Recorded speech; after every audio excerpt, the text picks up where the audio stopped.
Welcome, everyone. We're going to call this meeting to order now. It is 7:35 on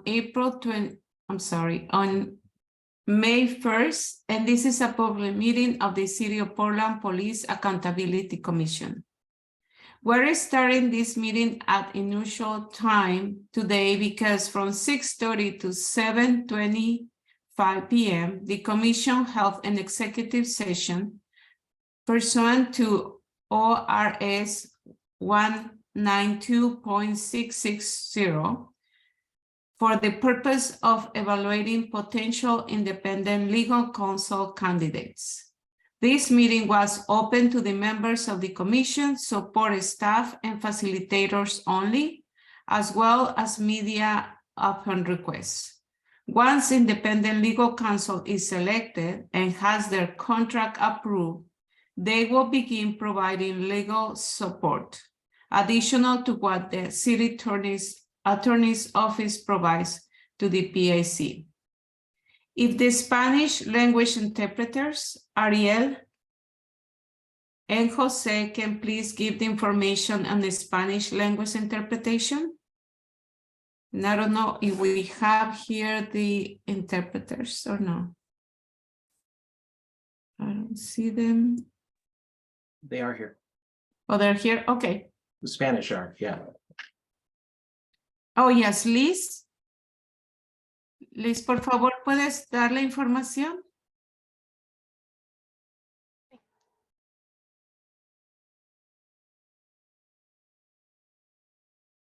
I can do it too, and then we can move to, okay. Esta es una junta pública sujeta a la ley estatal de Oregon y a la ciudad de Portland y a las reglas administrativas. Esta junta se va a grabar y la interpretación en español está disponible para esta junta. Cuando quieran tener acceso a la interpretación en español, por favor vean su video y por favor presionen el círculo que está abajo de su pantalla. Esto les va a dar acceso a la interpretación en español en la junta por Zoom, en los controles de abajo y seleccione español.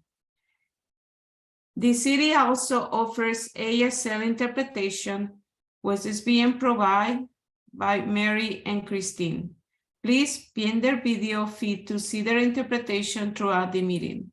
The closed captioning is turned on in Zoom as another means of assistance, but please note that this is an automatic captioning service and it is not always accurate.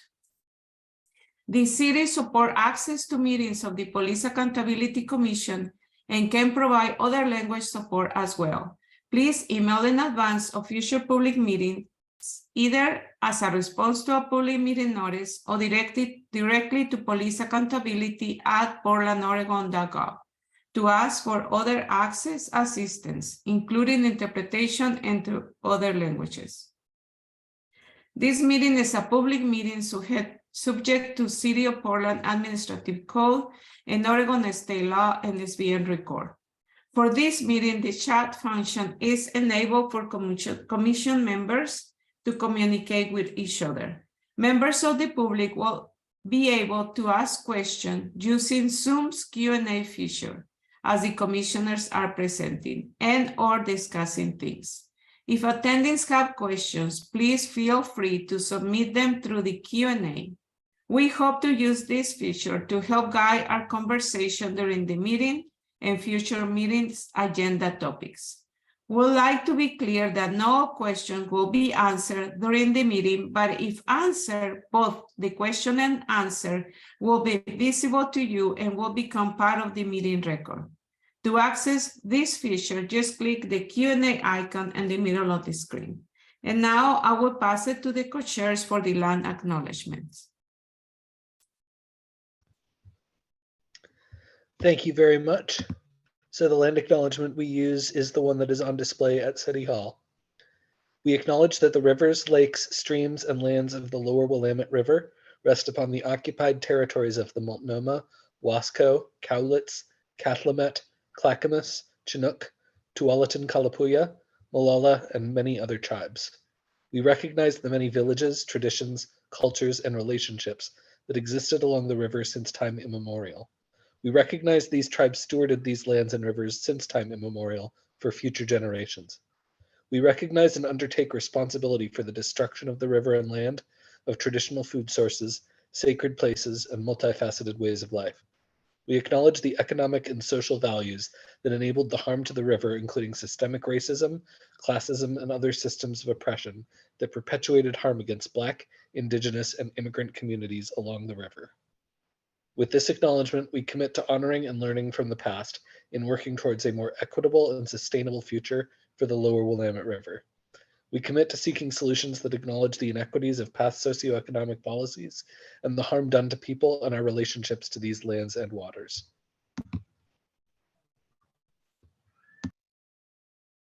Thank you, Co-Chair Casey. And now we're gonna review the community agreements. And as you remember, there is 3 pages. And we're asking every commissioner to read through the pages. And then at the end, I will ask a question. Thank you.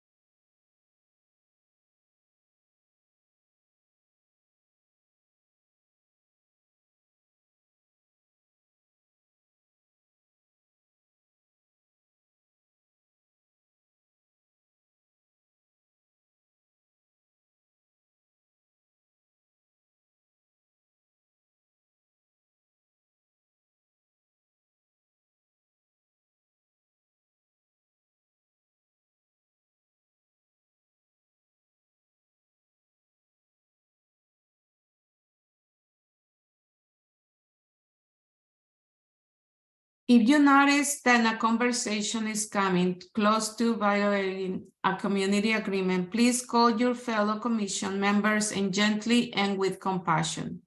If you are called in, please take a moment to consider how you can best participate in this space while still respecting the community agreements and making a space for everyone. And now I need to ask everyone, do we all commit to following the community agreements for today's meeting and to gently call in our colleagues and collaborators if needed? If you can raise your hand. Okay. Thank you. Now I will pass it over to the co-chairs to discuss the timeline. Okay, well, I'm Catherine McDowell, one of the co-chairs. I use she, her pronouns, and I will just briefly review the timeline, let folks know where we're at, what's ahead, and what we're going to be doing tonight. So this meeting is part of the Police Accountability Commission structure and details phase of work, which focuses on the form of the new system, builds off of our recommendations and areas of agreement in our last phase of work.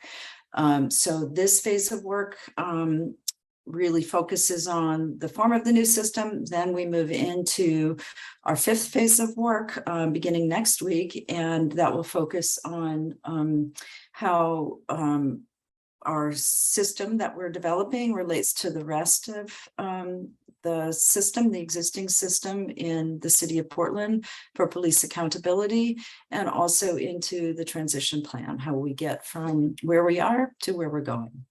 So we have until August 31st, 2023 to finish our work, and we'll present our proposed changes to the city council for their consideration and approval. All right, next slide, slide 8, please.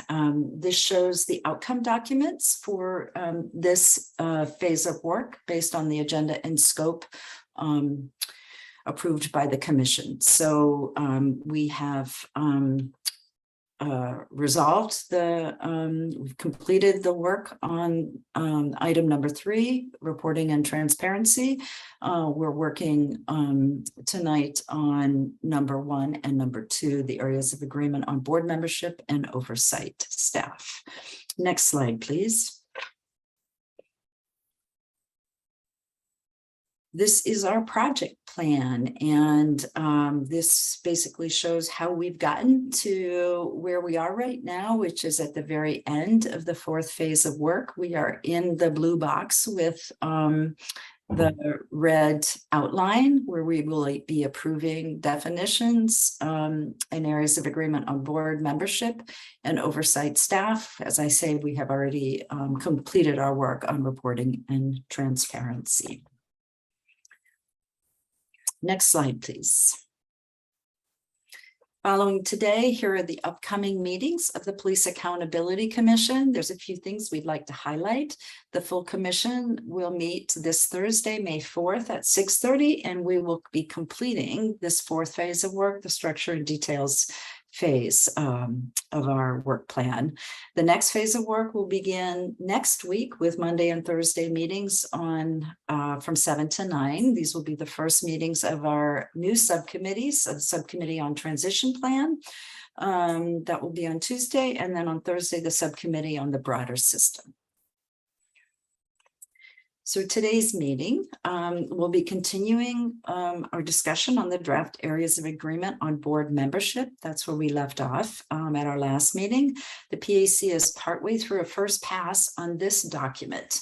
Once the discussion is concluded, instead of making a decision to approve that document, we'll move right into a second pass on the draft areas of agreement on oversight staff, resolve the remaining issues that we highlighted at our last meeting, then do the same for board membership. Only after both documents have been discussed will the commission make a decision to approve each document individually. So at our last meeting, the commission, actually I think it was the meeting before last, the commission discussed 2 definitions, accountability and independent judgment. We approved the independent judgment definition, but accountability still needs to be discussed, and we'll be discussing that after we conclude our work on the remaining areas of agreement documents. And finally, there will be a brief phase of work, transition task discussion today, as well as a time for public comment, of course, as we always take time for. So with all of that going on, and with this being the end of our 4th phase of work, we may run a little over time. So I appreciate everybody's indulgence in that, and also just appreciate everybody working purposely on all the tasks ahead of us. So with that, I'll turn it back over to our facilitator, Victoria. Thank you. Thank you, Co-Chair Catherine. Now we're going to start discussing the draft of PAC areas of agreement on board membership. We ask to follow our normal discussion rules. Please be brief each time you speak, even though you can speak multiple times. Please be facilitator and remember that we use a weighted stack in our discussions. Finally, please be forward-looking in your comments. Also, I want to remind everyone that we will be using a 5-minute rule today, where any item that cannot be resolved in 5 minutes will be left unfinished. Flag for further discussion, and we will circle back to it after getting all the way through the document. Will the co-chairs Tirsa and Obi like to pick up where we left off, please? That sounds great. Thank you.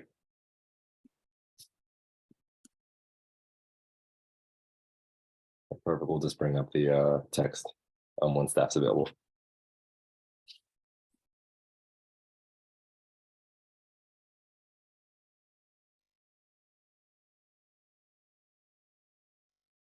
All right, A4, subcommittees.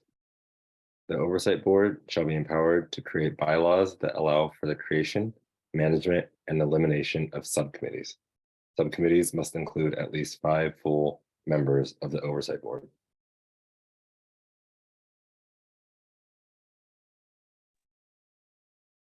Thank you.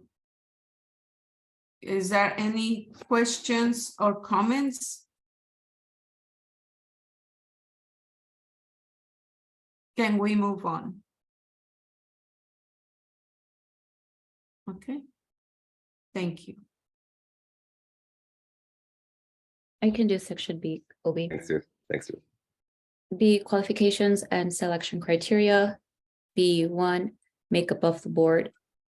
1, the board shall make provisions to ensure its membership includes representation from diverse communities, including those from diverse communities and with diverse lived experiences, particularly those who have experienced systemic racism and those who have experienced mental illness, addiction, or alcoholism. 2, applicants who are members of communities that have been impacted by over-policing practices shall have preference in selection. 3, the board shall have community members that have worked with populations directly affected by over-policing.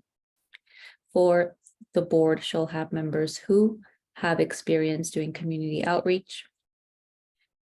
4A, it is important to center the voices of the community when implementing changes to the oversight board. Thank you, Commissioner Tirsa. Is there any question, comments, or edits to this section?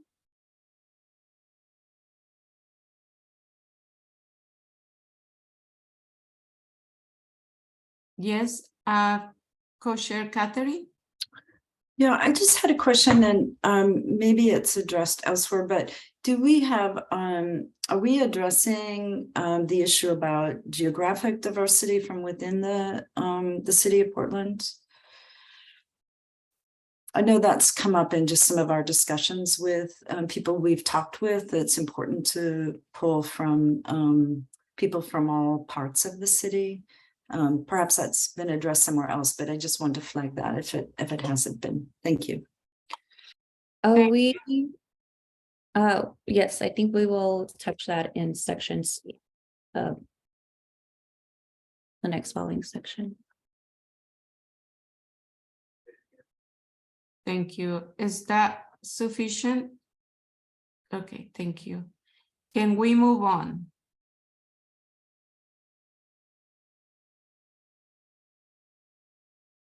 And yeah, thank you. Okay, next. B2, subject matter expertise. 1, the board shall include people experienced with the police accountability experience, legal knowledge, public defense lawyers, civil rights lawyers, and with advocating for and providing services to houseless community members. 2, the board shall have members who have experience with conducting investigations, case review, and auditing. 3, other professional expertise shall also be considered. Thank you, Commissioner Tirsa. Do we have any questions or comments? Yes, Commissioner Debbie. So I brought this up during when the subcommittee was meeting, but I'm kind of unsure about the need for people who have experience conducting investigations, case review, and auditing. I mean, I think that's fairly imperative for the professional investigators that they hire. But I don't know if we need to make sure that there's somebody on the board who's been a former investigator. So and it's not the end of the world if it stays there. I just wanted to raise that. Maybe others are curious about that as well. Yes, Commissioner Tim. Thank you, Commissioner Debbie. Yeah, Commissioner Debbie, I definitely appreciate the sentiment because I agree you don't want that to be the only perspective, but I guess I feel like if we're talking about a board that's got, at this point, I think 33 members was what we talked about last time, that I feel like if you do say shall have members, then that to me means that we should try to have, at least 3 or 4 is kind of how I personally would interpret that, like some. And then it seems like that might be actually a valuable perspective to have. And with such a large population, they wouldn't really monopolize things or jeopardize the conversation too much, would be my first thought. But I'm not on the subcommittee, so I defer to people that have done more research. Thank you, Commissioner Tim. Commissioner Tirsa or Commissioner Obi, would you like to comment? Yeah, I think those are great comments by co-commissioners. Yeah, we definitely had discussion of like how specific to be, because when you're searching for 25 to 33 people and then getting specific subsections, whether it's geographic or by occupation or by history or creed or some, or then whatever civic life defines as what someone who could be a volunteer on this board is, you might sometimes over delineate what needs to be on the board and make it a little bit difficult. But I fully understand where those comments are coming from and open to whatever changes people think are best. Thank you, Commissioner Obi. Commissioner Dan? Hello, Dan Handelman, he, him pronouns, member of the commission. I would suggest that in number 2, maybe we should just say the board may have members who have experience in conducting investigations. And that way, trying to overlay all these other things we're trying to find to fit all these other criteria, they can have this experience, but it's not going to be mandated by what we're writing. That's my suggestion. Thank you, Commissioner Dan. Then if not any other suggestion, I can ask the question. Commissioner Sophia, what is your suggestion? Instead of saying may or shall, because it's in my mind, 1, 2, and 3 are kind of contiguous, and I should say the board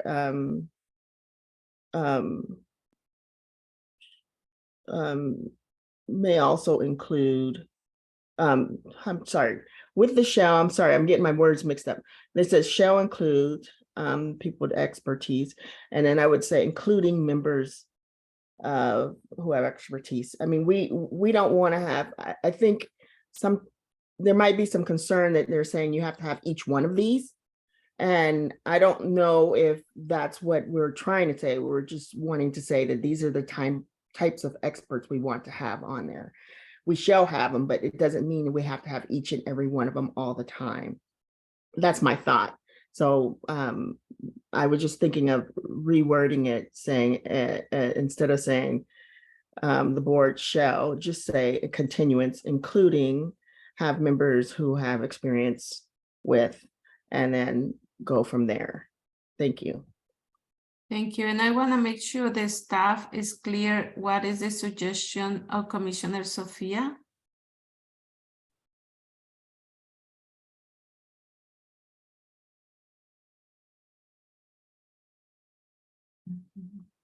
Staff? Can you hear? Yes. Sorry, internet cut out for a minute there. Could you repeat it? I apologize. Sure. My thought was, and I just wanted to make clear, I'm asking a question as well as trying to refocus, is the B2 for subject matter experts. We want to say we want to include, shall include these members, but not each and every one of them. So instead of, yes, the board, I would just say, I would say the including members. I don't think we need to have it. I would just say including members of who have experience with conducting investigations and case reviews and other professional expertise shall be considered. Just kind of make it a full kind of encompassing sentence rather than very specific is where I'm going. I think is that what your concern was, Commissioner Iona?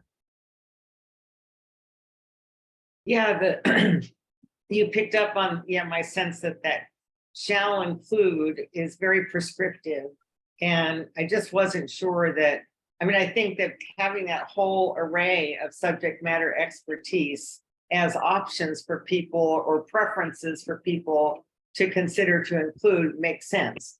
But then having that kind of called out, the number 2, where, I don't know, I'm just like, not really sure that there needs to be a requirement. To me, boy, if there's people out there who have experience conducting investigations, maybe better we hired them to be investigators and, you know, because that's what we're gonna need to make this thing go. So, yeah, so I like the idea of being a little bit more generic, having that whole array of options of people with subject matter expertise, and then saying include these types of people. So yes. Thank you. Thank you, commissioners. We passed the 5-minute rule. We even go almost 6 minutes through discussing this item. We will need to continue. Or I can ask for both of them now if you're ready to vote. Okay, I'm gonna ask, is there a strong opposition to changing from what it was? I'm gonna ask separately. Is there a strong opposition to changing from shall to may in this sentence?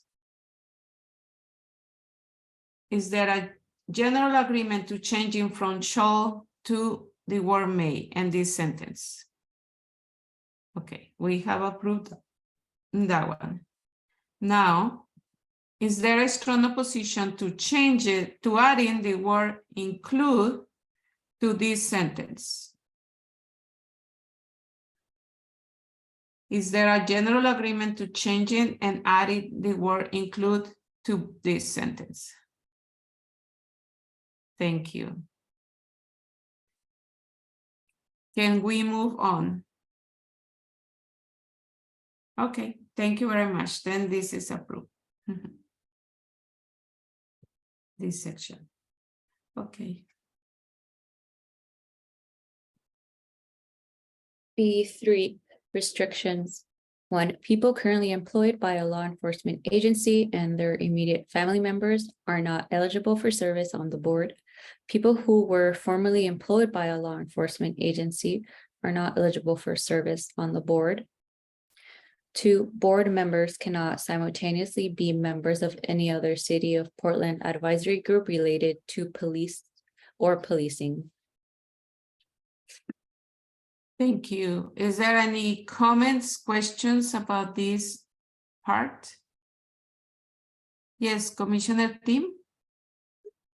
I'm not sure what our scope is here with what we can or want to prescribe, but I do have to think about number 2, that I would also not want a board member that is on some other advisory group related to the Multnomah County Sheriff's Department or the Oregon State Police or some other organizations in the state of Oregon. So I'm just throwing it out there that we might want to be slightly broader to eliminate any conflict of interest among people that might be on some other groups. Thank you. Then your suggestion is to add it, board members cannot simultaneously be members of any other City of Portland County. Can you please repeat it that way the staff can change the sentence? Oh, maybe board members cannot simultaneously be members of any other City of Portland, comma. You really want to just sort of call out the county level or the state level, and I would love if anyone has a better way to phrase it. I know what I would want it to say, but I don't know the right words to put in there.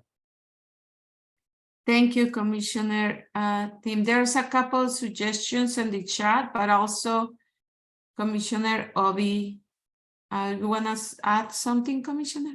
Yeah, no, thank you. And thanks to Co-Chair Casey, removing City of Portland and the Sting Advisory Group, that seems like the more elegant way to do so. Additionally, I mean, to also query Commissioner Tim's concern is that I guess we can also just keep it in mind for later on in the section when it comes to conflicts of interest or disclosures, and that ruling in or ruling out a person from being part of the board. Maybe just consider this specific segment, see if we need to add anything there to make sure that nothing conflicts with what we're saying. Thank you. Thank you, Commissioner. Commissioner Dan and then Commissioner Casey. While I supported that in the chat, the removal of City of Portland, I think we should say any other government-related advisory groups. That way, like somebody say, I don't know, a member of Portland Cop Watch or something could still be a member of the board. just to make sure that we're talking about government-related advisory groups. Thank you. Thank you. Commissioner Casey? Commissioner Dan just word for word said what I was going to say, so I will just support what he said. Okay, thank you, Commissioner Casey. And I just want to make sure that Commissioner Sophia also has added an addition. Commissioner Sophia, would you like to add what you wrote in the chat, or you think this covers what you were suggesting? I think that covers it, but I think also adding that any entity or organization that may be a conflict of interest kind of rounds it out to others that we have not thought about. It may not just be government related folks. It could be other organizations have a conflict of interest. Like, so anyway, that was my suggestion to add that at the end. Okay, and Commissioner Sima also has a suggestion, including conflict of interest when you define it. Oh, okay, yes. Yeah, just to read it in. I appreciate what Sophia, what Commissioner Glenn was saying, and just it was just my response to that. That I think that if we include the words conflict of interest in there, we'll need to define it. And I don't think we need to define that in this particular point or time. I think it'd be opening maybe a can of worms. Okay, we have less than 1 minute, and I can ask for the first part, the government related, and then we can go for the next one. The first question is there a strong opposition to adding or changing from what it was and putting the government related advisory group and taking City of Portland out? Is there a strong opposition to do that? Is there a general agreement to changing and taking out City of Portland and leaving government related? Thank you. And then for the second part, and we can get back to the document. Is there a strong opposition to add into the sentence or any other organization, entity, or group that may be a conflict of interest to the oversight board? Is there a strong opposition? Yeah, we have a strong opposition for that. Okay.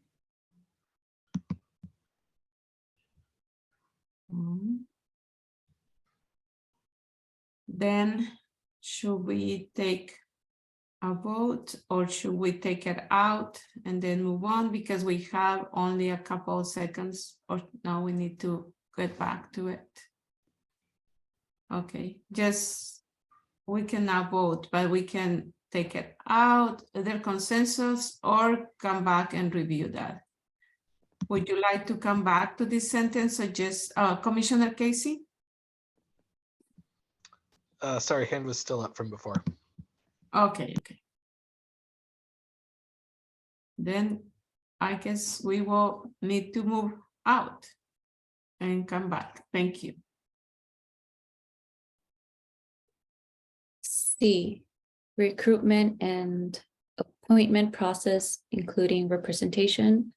1, members of the board shall live, work, play, attend school, or worship in the city of Portland for at least 12 months prior to their appointment. 2, board members assisted by a community outreach staff member shall be available to advance recruitment efforts for vacant board positions. 3, successors to an unexpired term shall be appointed by approval of council for the remainder of the term.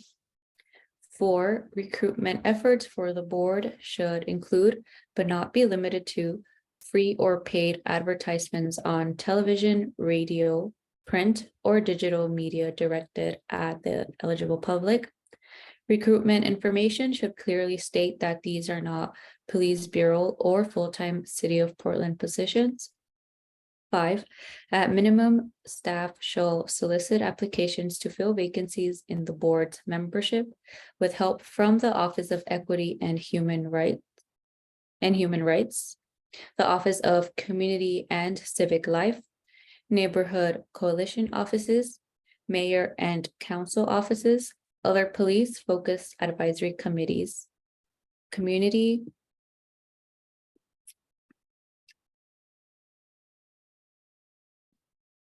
I think it's another part that we need to read as part of it, or we can just, yeah. Thank you. Community organizations working on racial justice, mental health advocacy, and houseless organizing nonprofits, other grassroots organizations, and the general public. The applications of board applicants shall remain confidential to the extent allowable by law. Thank you. Is there okay, Commissioner Dunn? Yeah, well, I'm thinking that number 3 is coming from the charter. But since we've defined that there are going to be alternates who can be plugged in at any time, and presumably those alternates are going to be appointed by council, I think it would speed up the process if somebody resigns, and then because council already approved of those alternates, that then the board can pull one of those alternates in. And I hope that doesn't violate the charter. I don't know if we need legal counsel on that, but I've seen that happen before where like the Citizen Review Committee has alternates and the people just get plugged in without going back to city council. So I'm hoping that we can give that ability to the new board as well. Thank you, Commissioner Dunn. Any other questions, suggestions, or edits? No? Okay, let me check this. Flag for city attorney. Okay. Let me ask staff, can we move on even with this comment, or at least the rest? Sure. Absolutely. Okay. Thank you. Can we move on? Okay, thank you.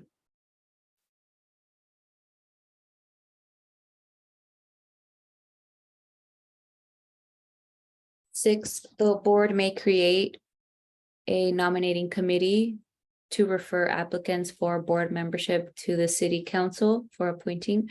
The nominating committee may include people other than the current board members. 7, applicants shall be screened for potential conflicts of interest.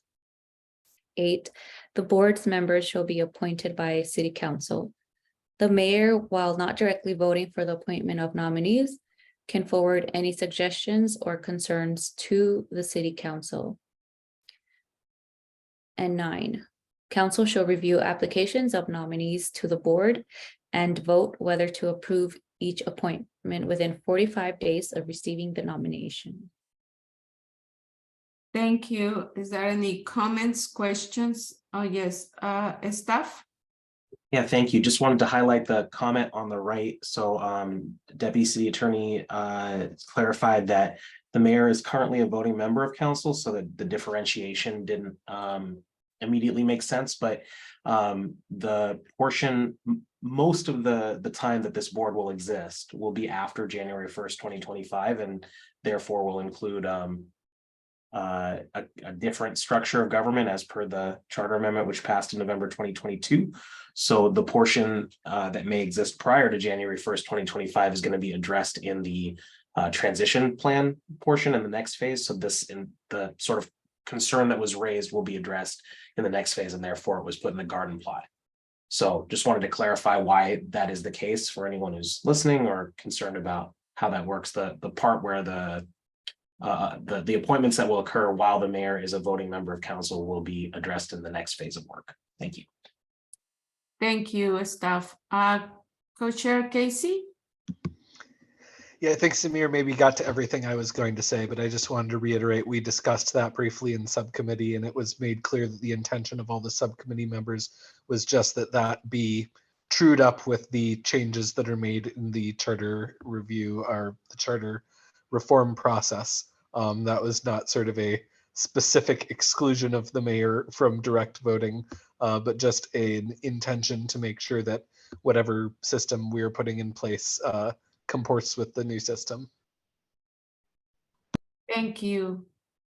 Is there any additional questions, comments, or edits? Can we move on?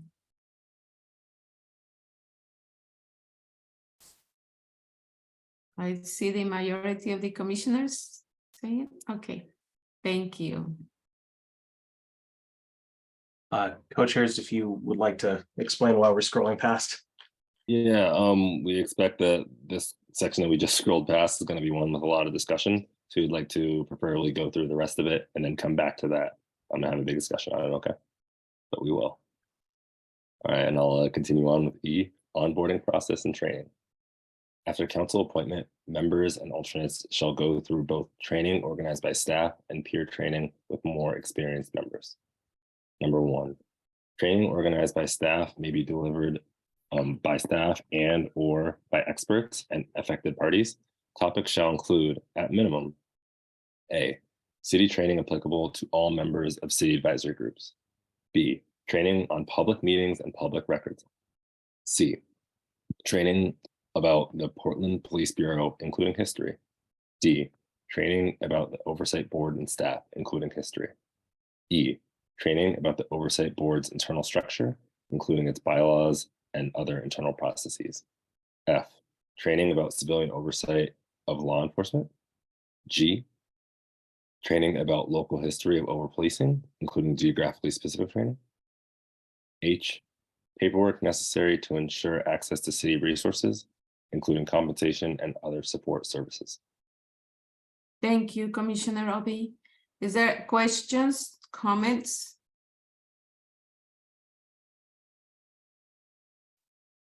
Can we move on? Okay, thank you.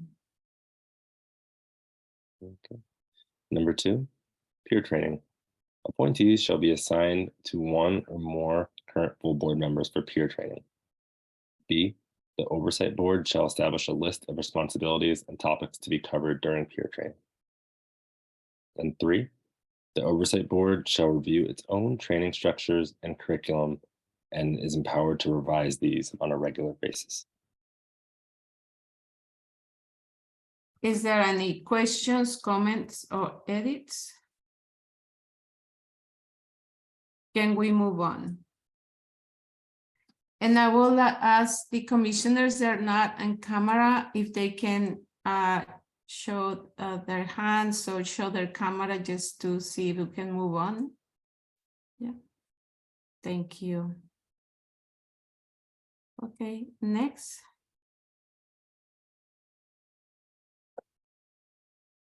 I can continue on for this one. Perfect.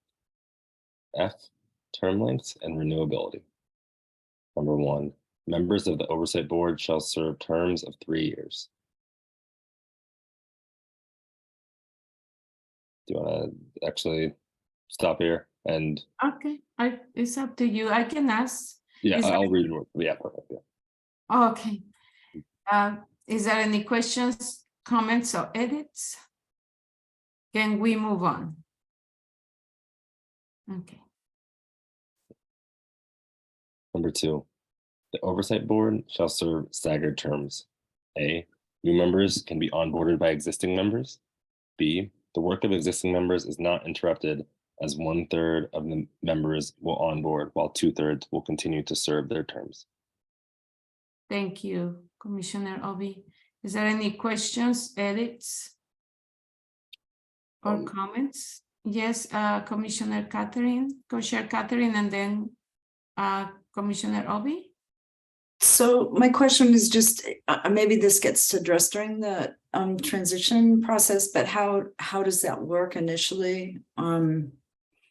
Are people appointed for 1, 2, and 3-year terms initially to accomplish the staggered terms? Yes, thank you, Commissioner Catherine, Co-Chair. Commissioner Obi? For Commissioner Catherine's question, I believe, yes, that's a transition. Along with that, as well as like the kind of alternates issue that we mentioned at the last meeting. And number 2, small edit on B is that there's an end parentheses and a starting parentheses. So you can just delete that last parentheses in there. Thank you. Commissioner, Co-Chair Catherine, is that sufficient for you? Okay, perfect, thank you. Can we move on?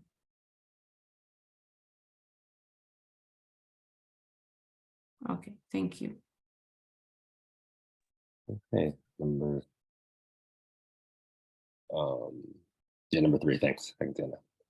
Number 3, members whose term will expire can apply to renew their terms 3 months prior to the expiration date. 3 months gives the board and necessary staff time to plan to fill the vacancy. Number 4, existing members can apply to renew their term one time and will be considered for the position. Applying will allow the board and necessary staff to evaluate the board member's renewal application. And number 5, to prevent a number of vacancies at a time, members whose terms have expired are welcome to serve on the board until the replacement is appointed. Members shall wait no more than 3 months until the replacement is found. B, these members shall be given a definite timeline by necessary staff/board members. Thank you. Commissioner Dunn?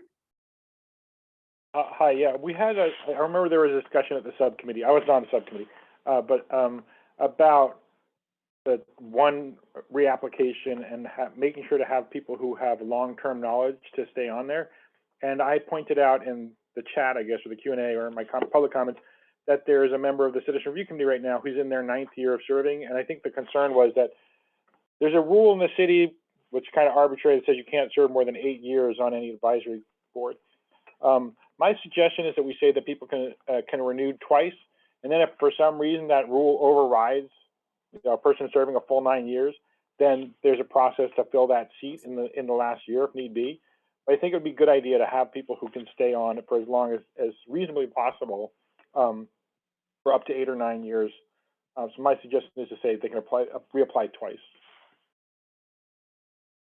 Okay, thank you. And staff is gonna correct that if that as a suggestion. Commissioner Obi? Yeah, I just want to mention, yes, we did discuss that a couple times in our subcommittee.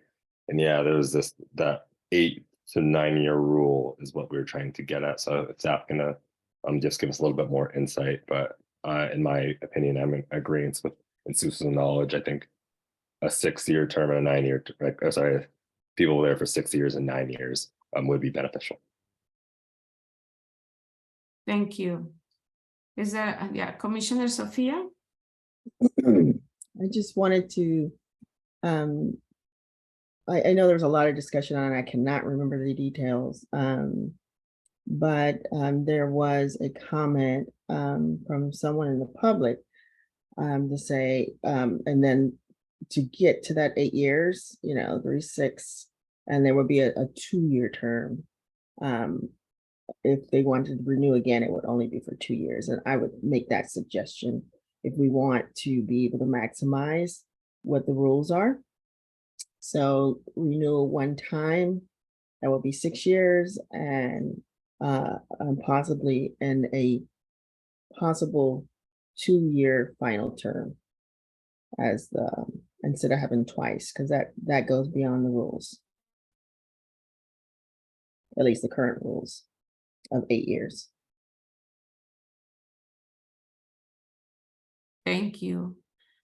Commissioner Cherry? Wasn't there some discussion about that it could go for 9 years, Sophia? Or anybody, if you remember this conversation? I do remember the conversation saying we did discuss this, but something about how it could go for 9 years. So we may not need to limit it. Thank you. And I will pass it to staff. So thank you. There was a question about where this came from.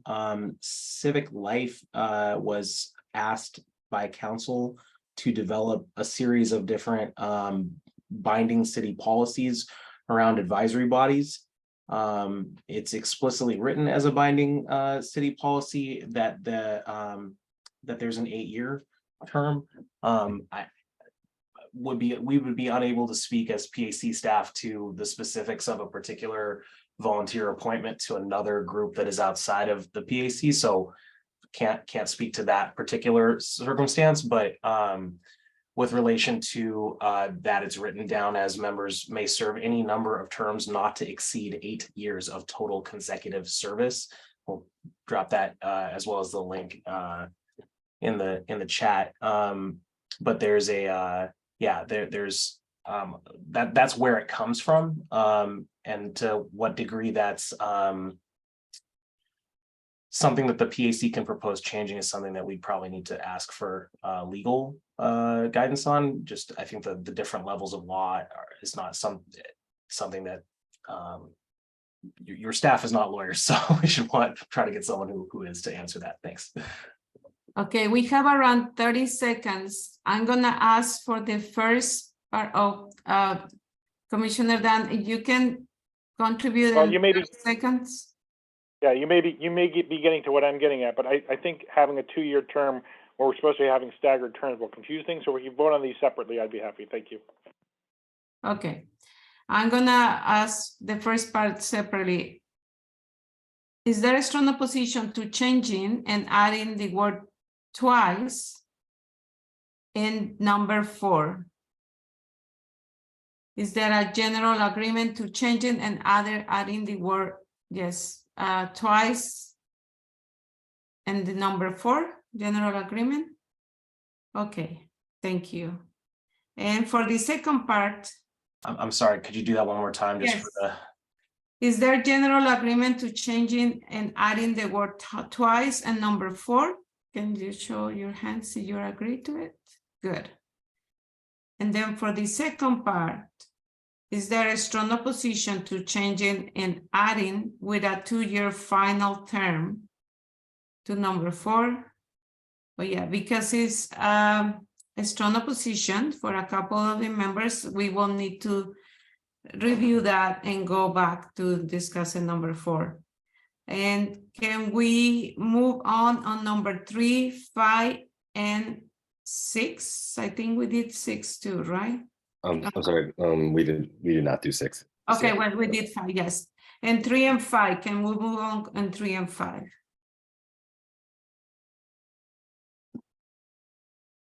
Thank you. 6. Number 6, leave of absence. Leave of absence time shall be granted if needed for good cause, including issues related to physical or mental health. Thank you. Is there questions, comments? Can we move on? Okay, thank you.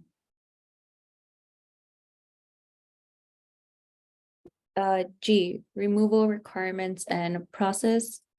1, the board may request that the city council remove a board member for good cause.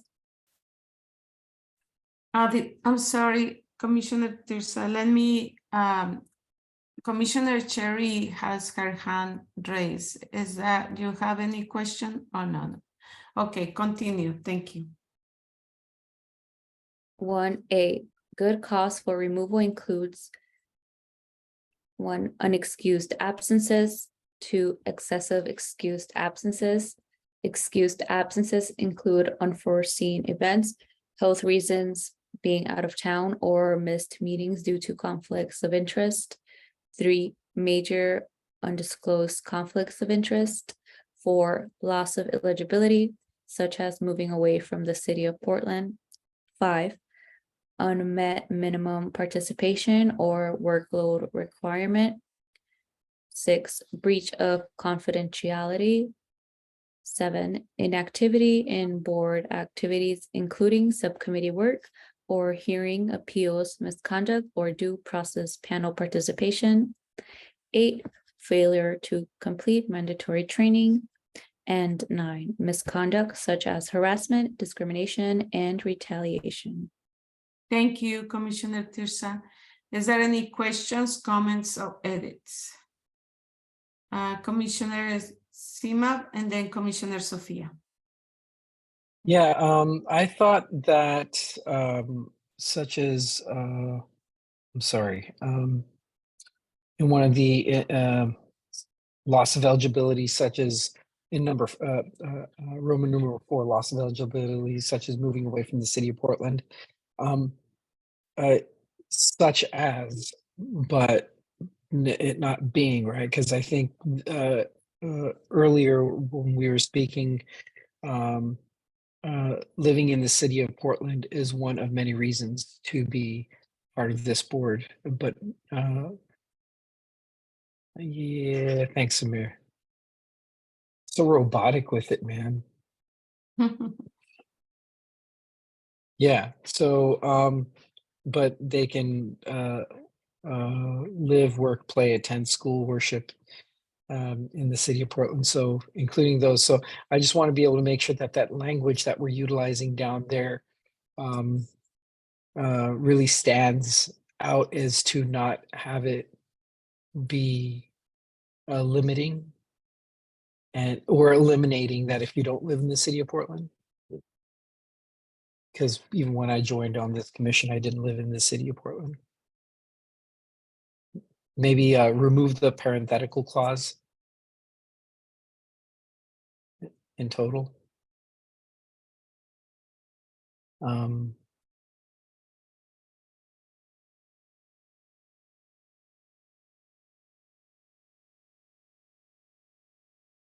Is that anything else? I know the staff is. I mean, work- it's incomplete, loss of eligibility. So like, what does loss of eligibility mean then if we removed the parenthetical? It needs more information. Right, because the parenthetical shouldn't identify it, at least the parenthetical we had in there. Mhm.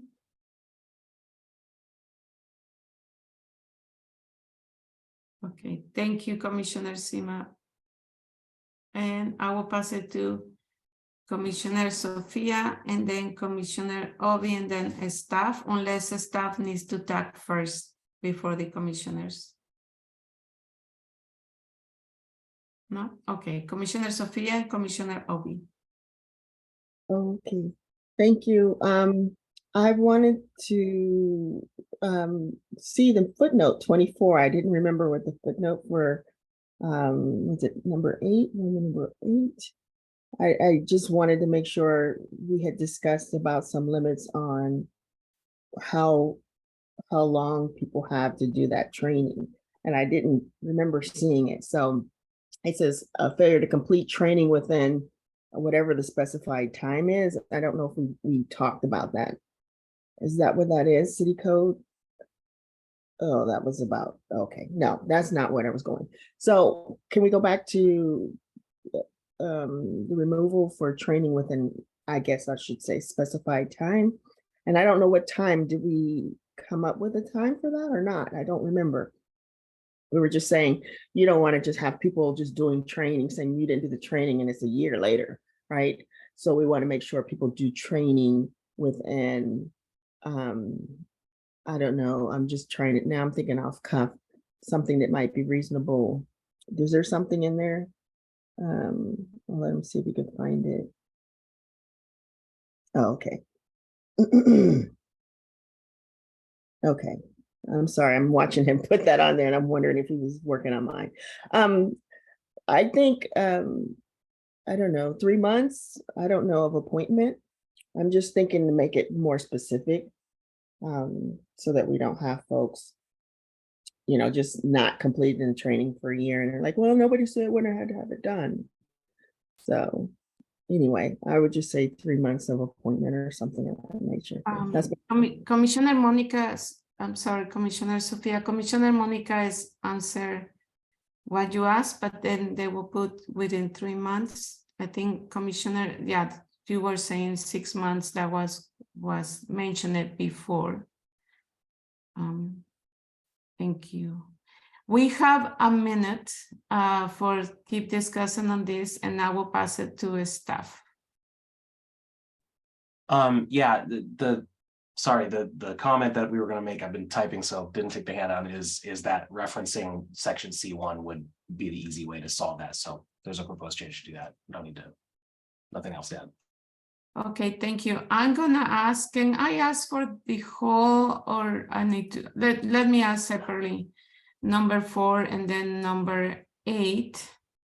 Is there a strong opposition to changing from what it was to the proposed change? And number 4. Is there a general agreement to changing from what it was to the proposed change? And number 4. Thank you. Let me ask the second part. And the second part is number 8. Is there a strong opposition to changing and adding within 6 months of an appointment? Is there a general agreement to adding with 6 months of appointment? Thank you. You need to, okay, thank you. Can we move on? Okay. There's some, it looks like this has some strong opposition. Oh, there's a Yes. strong opposition. Oh, sorry. Then it is a strong opposition. Then we will need to, To 4, not to, yeah, not to 7. Oh, to 4? Yeah. I Oh. had raised my hand when I didn't see that it, part came up, sorry. but no worries. Okay, then It's a brown background or something. we But yeah, strong opposition. For me, it's as what we've outlined in C1, that there's multiple criterias for people to be eligible, and people could be eligible for a multitude of those things. But if they don't qualify for any of those things, I think that's my clarifying point, is that if they don't qualify for, if they don't meet one of any of those things, then that's the disqualifier. That's what we're talking about. staff? Because then if so, then we should make that clear Okay, completely. thank you, So Commissioner Sima. just want to understand the intent here from Commissioner Seemob. Is the current, all that's in C1 is that they must do one of these 5 things for a collective of 12 months prior to their appointment. Which the prior might actually be another piece of confusion here, because does that mean that the moment that you are appointed, a community member could cease to do all 5 of those things, but because they're already appointed, they're in, right? And so the way that would be addressed is through whatever the eventual text is down below as good cause for removal. So to clarify your intent, Commissioner Seemob, are you saying that you'd like that a person could do 4 of those things and still remain a member, or the opposite? Like,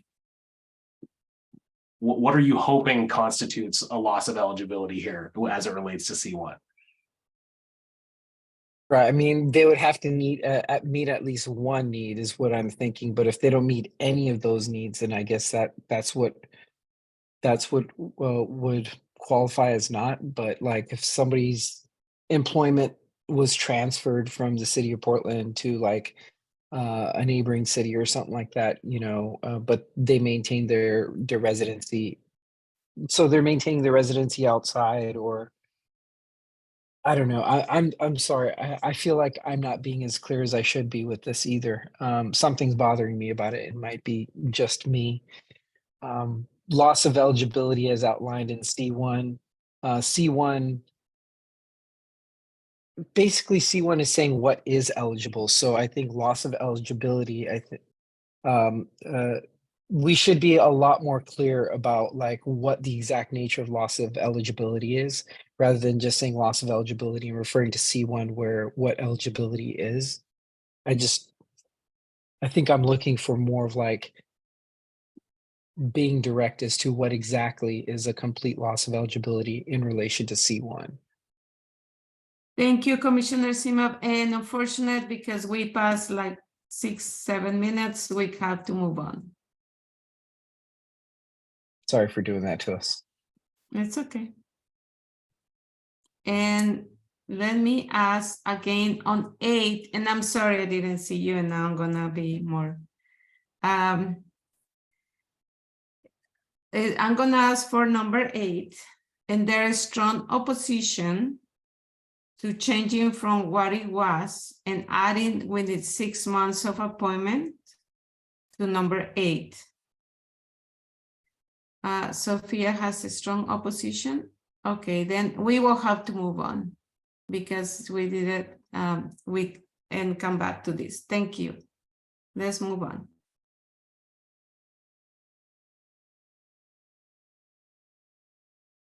Okay, I'll read B, that last segment. Other reasons for removal can include resignation, death, or incapacitation. And we can, so we can move on from that since we've already made a decision to do so. Number 2, the Bureau of Human Resources shall investigate allegations of misconduct regarding board members and communicate their findings to the Oversight Board. The Bureau of Human Resources may remove a member following their investigation.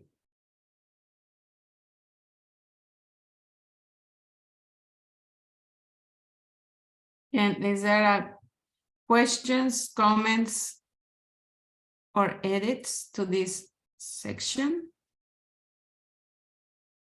Can we move on?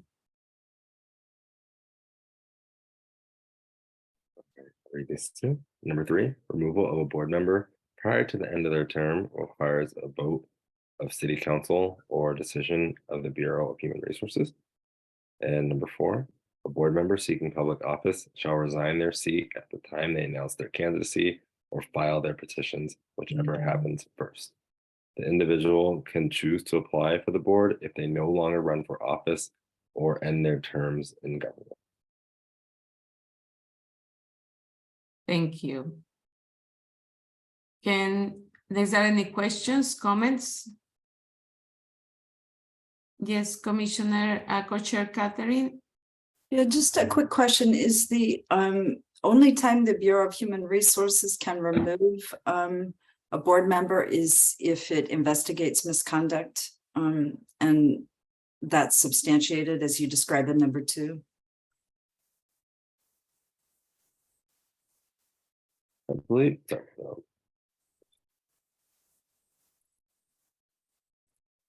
that appears to be the intent. That's how it was discussed at the subcommittee. Okay, thank you.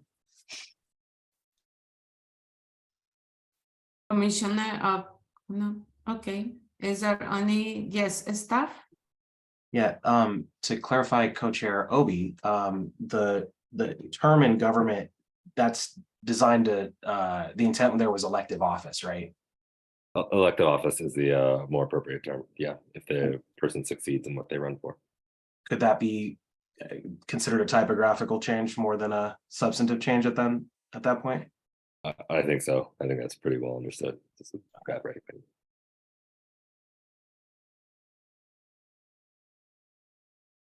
Since it's not, yeah, Commissioner Dan? Right, just to get back to Commissioner McDowell's concern, or Co-Chair McDowell's concern, I think we should say the Bureau of Human Resources may remove a member following their investigation proving misconduct, or just something to make so just because the person was investigated, they don't get removed. But if they have a finding against them, then they can be removed. Thank you, Commissioner Dan. Any more comments or questions? Could you repeat the text there? Sorry, Commissioner Dan. Yeah, well, I think it should just say following their investigation and finding of misconduct.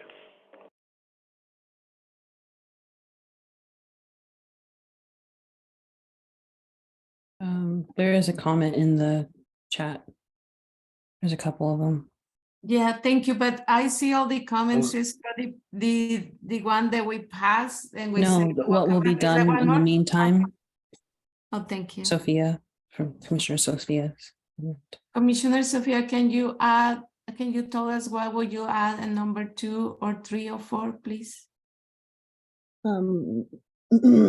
My question was, I understand removal once it's investigated, but depending on what the issue is, in the meantime, it could still be an issue. So my question was, I'm trying to find it. Let me just think about it and put it in the chat. I'm sorry, I just can't come up with something at this second. But I was wanting to put something in to address what happens in the meantime, depending on what the issue is. Sorry. Okay, it's okay, Commissioner Sophia. And your comment will be for number 2, correct?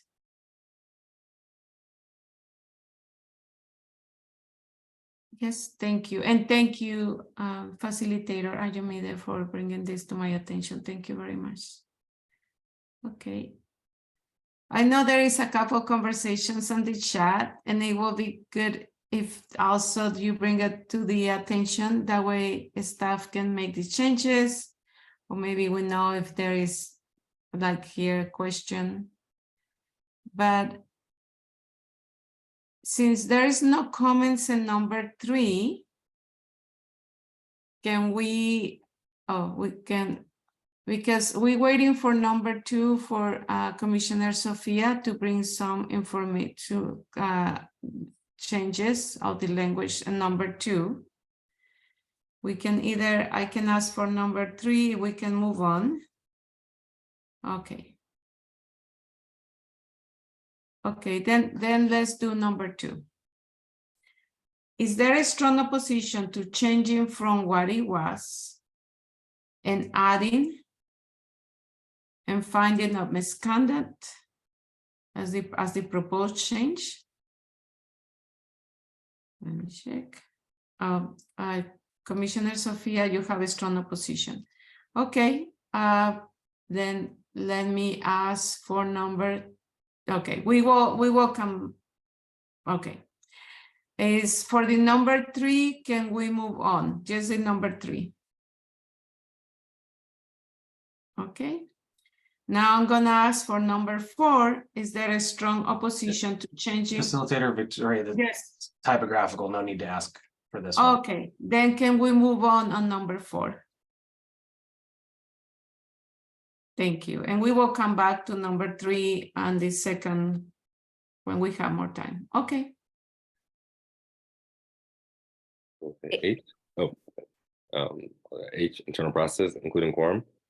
Number 1, the oversight board is empowered to write its own bylaws covering its internal processes not addressed in law. Number 2, when making decisions about procedures, protocols, or other decisions affecting the full board, quorum shall be defined as a majority of seated members of the board. Number 3, for adoption of bylaws and other significant matters, including proposed removal of members, the quorum shall be 2/3 of the seated members of the board. Number 4, individual subcommittees of the board shall have a defined number of members with quorum defined as a majority of said subcommittee members.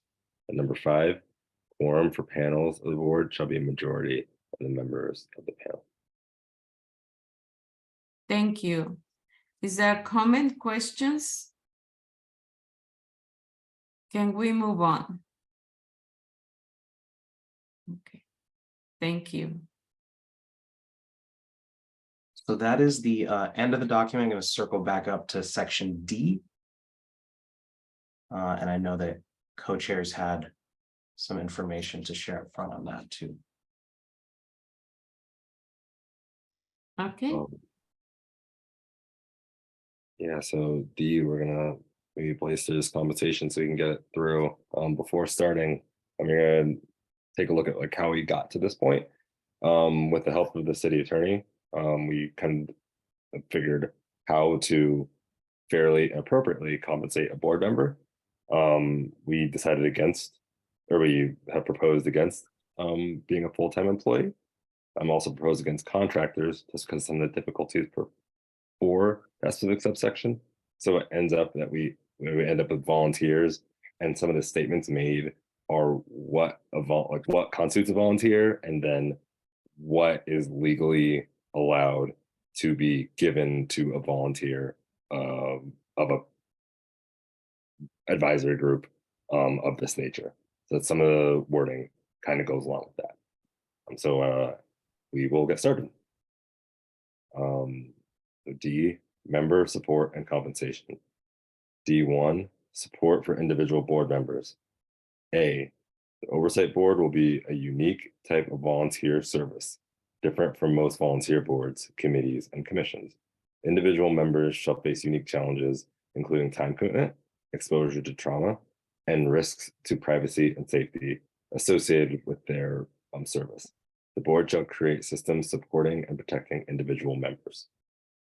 B, members of the oversight board shall receive compensation for their services to promote equity, access to membership, and ensure that the board is representative of the community at large. C, the oversight board shall allocate roughly 10% of its annual budget to individual member support. And D, the board shall regularly review details of its member support and compensation and revise as needed.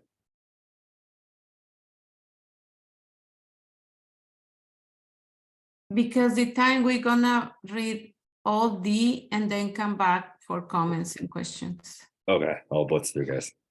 Yes. D2, reimbursement for expenses. The board shall ensure that expenses associated with service on the board are not borne by individual board members. This may include reimbursements or per diems. It may also include the board directly providing the item or service. A, reimbursable expenses may include at minimum subpoint 1, travel, 2, food, 3, training, including self-selected trainings by individual members, 4, care services, including for child, adult, elder, and other care. D3, financial compensation. Members shall receive a stipend no less than the maximum allowed under the Federal Volunteer Protection Act, currently $500 a year, reflecting their duties and activities to support the board outside of meetings and hearings. B, the board shall provide financial compensation in the form of a nominal fee to board members on a per hour basis for public meetings and other regular public services. Subpoint 1, the nominal fee shall not exceed 20% of the hourly compensation rate of city employees identified by the board as conducting the same type of work. 2, the board shall review the rate of compensation annually following the annual release of city compensation plans. C, the board shall ensure at least the same level of compensation for members serving in special or unique ways, in parentheses, including panels. D, each member of the board may decline to receive financial compensation or to receive a lesser amount at their individual discretion. D4, benefits for board members. A, mental health support. Subpoint 1, mental health support and services shall be provided free of charge to all board members. Number 2, the board shall have access to the City Employee Assistance Program or choose other mental health service providers. B, other benefits. To the degree allowable by law for volunteers, the board shall provide other benefits to board members, including subpoint 1, health insurance, including medical, dental, and vision. 2, life and disability insurance. 3, retirement support. D5, protection and safety. The board shall ensure personal protection for individual board members. A, the board shall work to ensure that its meetings, hearings, and other activities are secure. B, the board shall also provide as needed additional protection services to individual members upon request. D6, support and protections. Thank you. Support and protections for oversight board service. The oversight board shall be empowered to advocate to other governmental entities, including the state of Oregon, for protections for oversight board members. The protections may include, but are not limited to, A, the services provided by the board members being recognized by the state of Oregon as official services for excused absences from work as a service to the state and local government akin to jury duty. And B, the board members being protected from prohibited acts by employers against board members. C, board members being protected from unlawful employment practices regarding insurance. D, personal security, including protection of confidentiality of personal data, the privacy for board members and applicants, as well as protection from harassment and threats.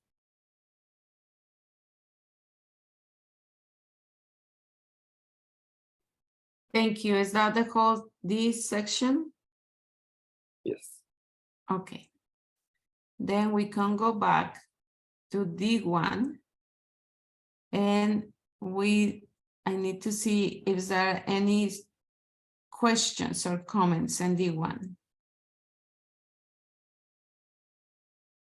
Commissioner Catherine? Yeah, I just had a question about C, under D1. So D1C, the board allocating roughly 10% of its annual budget to individual member support. Is that support is used, differently than compensation, but does this mean compensation and support? In terms of the 10% allocation? Thank you. Staff? Sorry. Commissioner Roby? Yes, is the answer to that. I think, yeah, maybe we could reword that if we kind of blurred the lines. Well, it's just like in D, it says member support and compensation.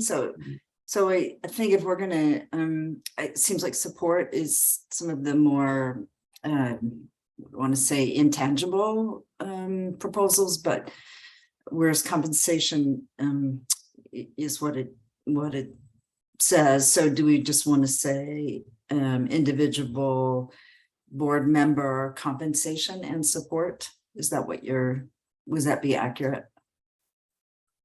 Okay. So that would be my proposal there.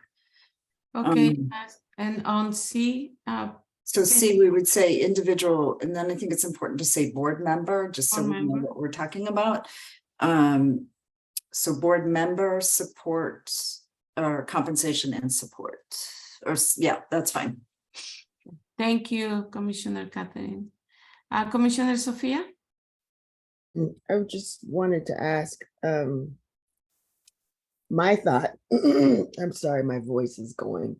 My thought was that was just for compensation only, and then the support, like for the other services, that would be support. So that was my thought. Maybe everyone else had a different one, but I thought that was specifically for compensation. And then member support would be separate. Is that a 10% separate or include support and compensation is pretty much what the question is. It was for compensation. That's the way I had intended it. And then only, and then member support would be separate. Okay, thank you. And we're talking about the 10%. Okay, Commissioner Debbie? So then I'm wondering if 10% is for compensation, then how much more might it be for the health insurance, retirement, reimbursing people for things that they need, like travel and, babysitting and stuff like that? Yeah, thank you, Commissioner Debbie. Staff? Yeah, so the subcommittee referred it out as 10% of its annual budget to individual member support, which would be inclusive of everything in the entire section D. That doesn't mean that you couldn't change it now. The commission can change it to whatever you'd like, of course, but just in terms of the way that it was referred out and the way that it was discussed, our reading was that the 10 and co-chairs Obi and Tirsa can probably speak to this a lot better, but that it was designed to be inclusive of everything. And I also think that that is mirrored in the conversation that was had on the budget spreadsheet, and maybe the oversight staff co-chairs could speak to that. Because to put it another way, there's no other line for the other part beyond compensation. But thank you. Thank you, staff. Commissioner Obi? Yeah, no, similarly, yeah, as staff said, I'm sure that there wasn't another line. If possible, if anyone from the subcommittee on oversight staff had any mirroring into this, or whether or not there'd be any shared benefits between the two that might make up for any gap that we thought in my head, but just to make sure that we don't skip over something that we thought incorrectly in the subcommittee. Thank you. And thank you, Commissioner Sophia, for your comment. Commissioner Dan, can you do your comment in less than 1 minute? Sure. I am a co-chair of the Oversight Staff Subcommittee, and we did a little spreadsheet showing what we thought roughly what the whole budget of the entire board would be.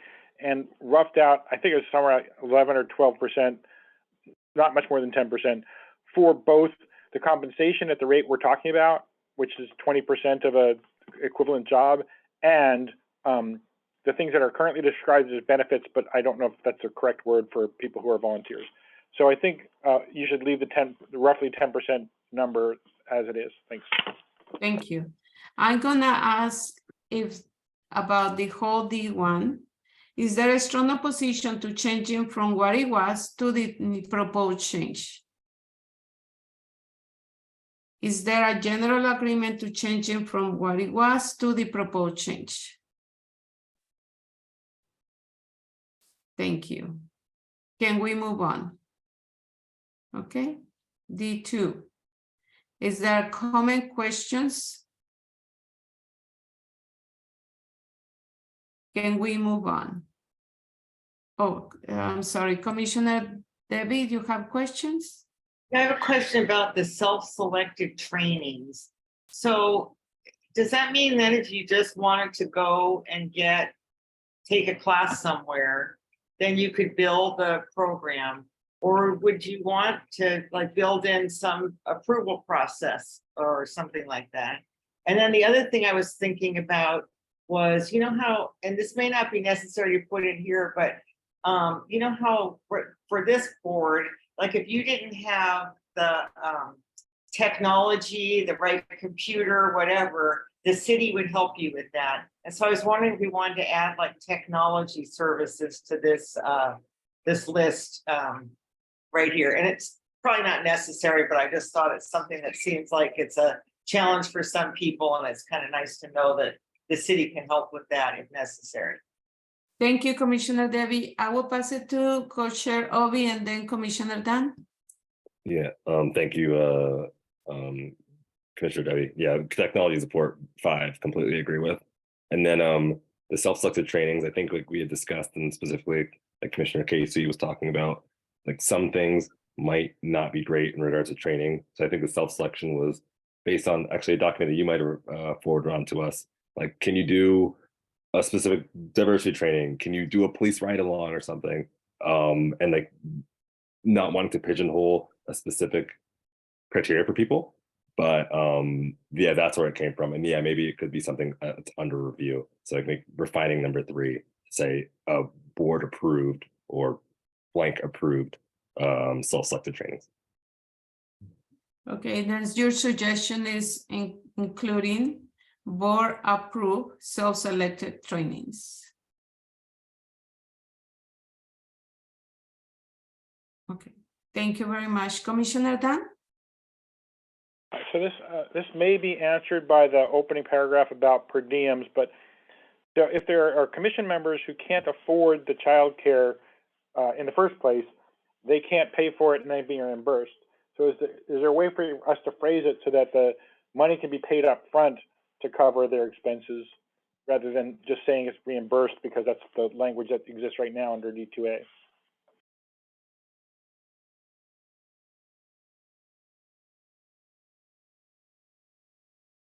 Staff?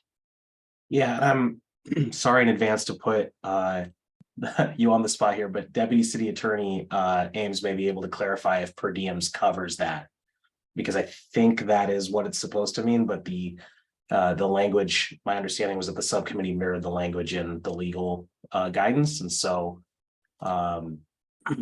it may be helpful to just clarify it if that does in fact cover it. Because that was discussed at the subcommittee briefly, but not sure if that is answerable right now.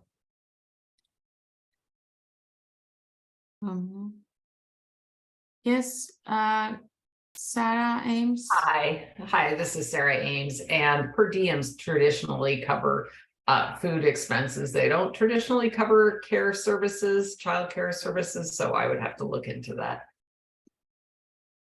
I think that's the question you were asking. Yes. Sorry, Deputy City Attorney Ames. My question was whether somebody could be given money up front instead of being reimbursed if they didn't have the money up front to pay for something. Generally, I don't believe that is the case. Thank you. And then if there is a proposed change to capture what you were interested in adding, Commissioner Dan, we could definitely add that. Thank you, Steph. And that was my question, Commissioner Dan. If you wanna make a suggestion for the language, that way we can move on. Well, you know, reimbursable or upfront expenses to the extent allowable by law may include at minimum. So reimbursable, yeah, or upfront expenses to the extent allowable by law, yeah. Thank you. I'm gonna ask for the whole D2 now, and is there a strong opposition to changing from what it was and adding all this to A3 and 5? Is there a general agreement to changing from what it was to all the additions? Thank you. Can we move on? Okay. Is there questions, edits, or comments on the 3?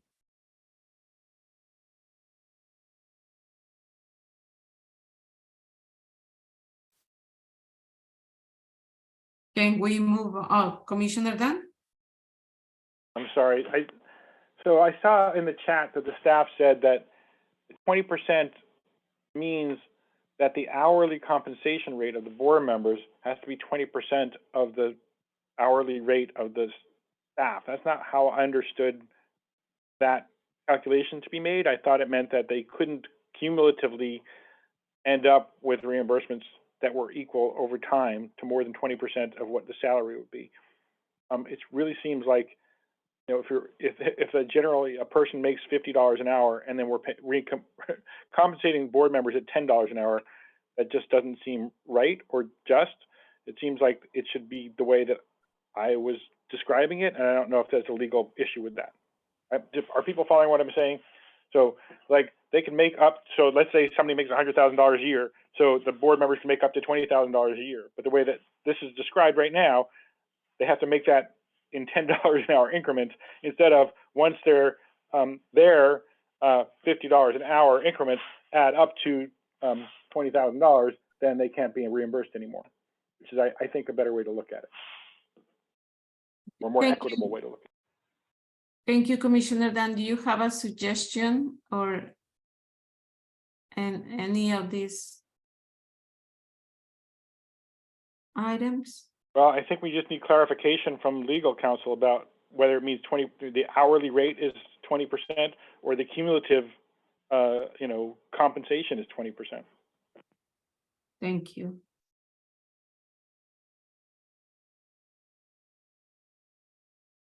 Esther?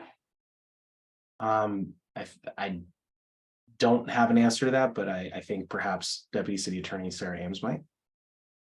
It would be based on the amount of work that you were doing. The case law is all about volunteer firefighters, and they compare how much they get paid for a day of work with the day of a regular firefighter. Same with kind of high school coaches. So it really is designed to, draw clear lines between who is a volunteer and who is an employee.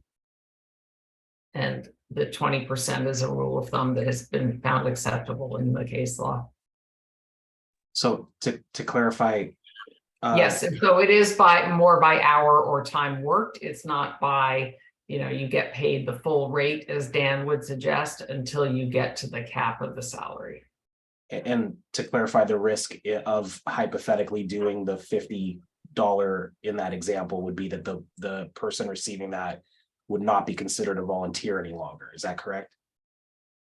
That's right. The members who get paid as much as an employee would not be considered volunteers. They would be considered employees. You'd have to go back and comply with all sorts of employment laws and pay unemployment when they're off the board. You know, I mean, there's all sorts of seriously complicated issues to avoid, which I think was the determination of the subcommittee that considered this. They did not want these folks to be employees of the city. Thank you. Commissioner Faith. Appreciate the clarification. That makes sense. I understand the complications. I think for the board, that creates a lot of complications. So 20% of the hourly compensation rate of city employees. Are we then like checking to see if they are doing the rate comparable to an analyst versus a deputy director versus the director versus the community engagement person, and calculating the rates in that way? So I just think that we should flag this as something that needs discussion of, I understand we need to be within the bounds of the law, but I think that the way that this is designed as written is really unfeasible for a staff to manage keeping track of a board member's time in this way. So I'm requesting that this is something that we flag and come back to once we have an attorney. Thank you, Commissioner Faith. And we have less than 1 minute, and we have Commissioner Sophia and staff, and you can keep it for less than 30 seconds. Is your comment? Otherwise, we will need to move on and come back to it. Staff? Yeah, so just to clarify, for a question for Commissioner Faith and then a clarification on this. For Commissioner Faith, this document will likely have a final decision on it before that independent legal counsel is fully contracted in order to finish the phase of work. So are you suggesting revisiting the document after, after that happens, or as opposed to not making a decision on it, is the first question.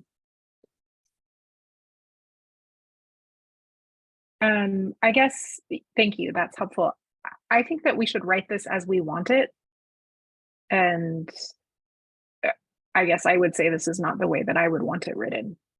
And if it flags something for the city attorney's office as how would we make this work or have it permissible by law, then I think that's something that will need to be followed up later. Okay, and then the other point, just to clarify for anyone, is that the legal advice is that it's employees doing similar types of work. And so the way that this is written right now is that the board would annually determine the relevant employees, because the classifications of staff that will report to the board are not determined yet. All of the IPR classifications could be retained, could be changed, could be replaced. And so there's no way to determine that for the PAC now, was the conversation I think Sophia may have more on that. So I'll stop here. Yeah, and just a reminder that we pass our minutes, but I will pass it to Commissioner Sophia. Yes, I'm just going to thank staff because that's basically what I was going to say. This is something that the board will decide, and that's why we made it general, because we don't have the details right now. This allows the board to be able to come back and look at this and schedule it as they see fit. Because right now, you're right, we can't really determine that at this point, but that was the board's job, is to look at these individually and come up with a plan for that. So thank you. Thank you. Then we move on and come back to it.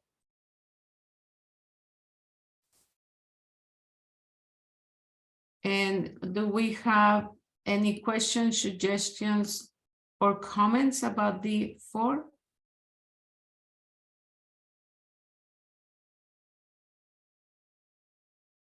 Yes, Commissioner Dunn? Again, this is something I mentioned briefly before. Is the word benefit problematic when we're talking about giving something to a volunteer? Or is that something that's exclusively given to an employee? And we just suggest to put the word support, they were used before, or what would you like to put there? Oh, sure. We can maybe say other support for board members because we've already described support above that, but sure, other support. Thank you. And also in MB has the word benefits. Yeah, Commissioner. well, it says other again, so I don't know what you do there. Additional support. So the phrase was used in the memo as it relates to volunteer firefighters who can receive benefits. So the question, maybe, and that's in the legal information from the city attorney's office. So just to clarify, they did cite case law on using it to describe volunteer firefighters receiving life insurance and things like that. Just to clarify. Thanks. Thank you. Commissioner Debbie? I was just wondering, like under the other benefits section, if we should be saying something about to a degree allowable by law and within budgetary limit. I mean, no, forget it. For law for volunteers and within budgetary limits. Something like that, just to indicate that, there's a lot of stuff that we're saying in here, and it could be that the new board won't be able to afford it all. Thanks. Thank you, Commissioner Debbie. Commissioner Tim, and then Commissioner Sophia. Yeah, I was also just curious for, if there's precedent of, volunteer firefighters, as we keep talking about, receiving full health insurance, including medical, dental, vision, life and disability, and retirement support. I mean, these are, of course, things that everyone should have, but I'm just curious how we've come about that volunteers on the board would receive such benefits that are usually only afforded to employees. Thank you, Commissioner Tim. And before they answer, Co-Chair Obi or Tirsa answer your question, I will pass it to Commissioner Sophia.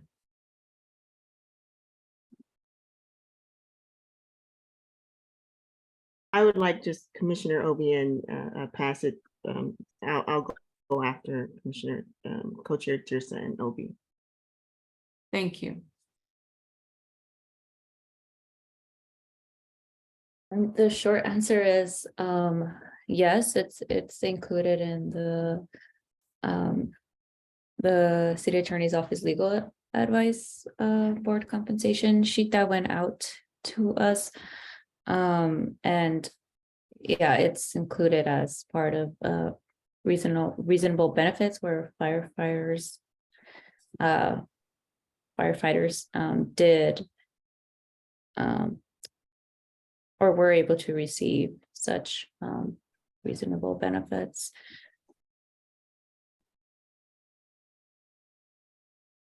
Which were life insurance, a disability policy, and a monthly contribution of $100 to a state-created retirement fund for volunteer drivers and firefighters.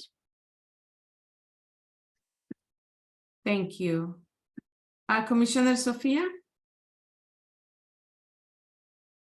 Yes, having, going back to what the attorney Ames has said, we were using the consistent language with the case law, which was using the words benefits.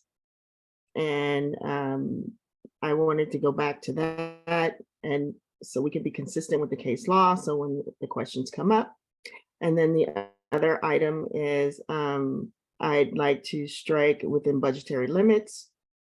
I don't think that board members are just as valuable as any other person, and I think they should be afforded these benefits. It would be, in my mind, I'm trying to find the right word. I would just like to say the board members are just as important as anyone else. I'll just leave it at that. And that all should be included if we want everything to be successful and have everyone on the level playing field. Thank you. That's it. Thank you, Commissioner Sophia. And the Deputy City Attorney, Sarah Ames, raised her hand. Hi, thank you for unmuting me. I just want to say that the Fair Labor Standards Act does say that volunteers for a public agency may receive no compensation, but may be paid, quote, expenses, reasonable benefits, or a nominal fee. And so that's what you're talking about, trying to flesh out and being, offering the most generous support for volunteers on the board as possible under the law. The reasonable benefits has not been very well interpreted. I believe that some of what you have here is pushing past the bounds of what the law would likely consider reasonable benefits. For example, an advice letter from the feds said the law allows reasonable benefits, including when they involve inclusion of individual volunteers in group insurance plans or pension plans that are commonly or traditionally provided to volunteers of state and local government agencies. And in the case of the volunteer firefighters, they were writing about the state law provided that there was a provision, a retirement fund for volunteer drivers and firefighters. So, there's certain provisions that are not present in our situation. So that's just that's my advice. That was what I wrote in my advice memo. Thanks. Thank you. And we need to move on because we have been discussing this for more than 5 minutes. Okay, there's the next one.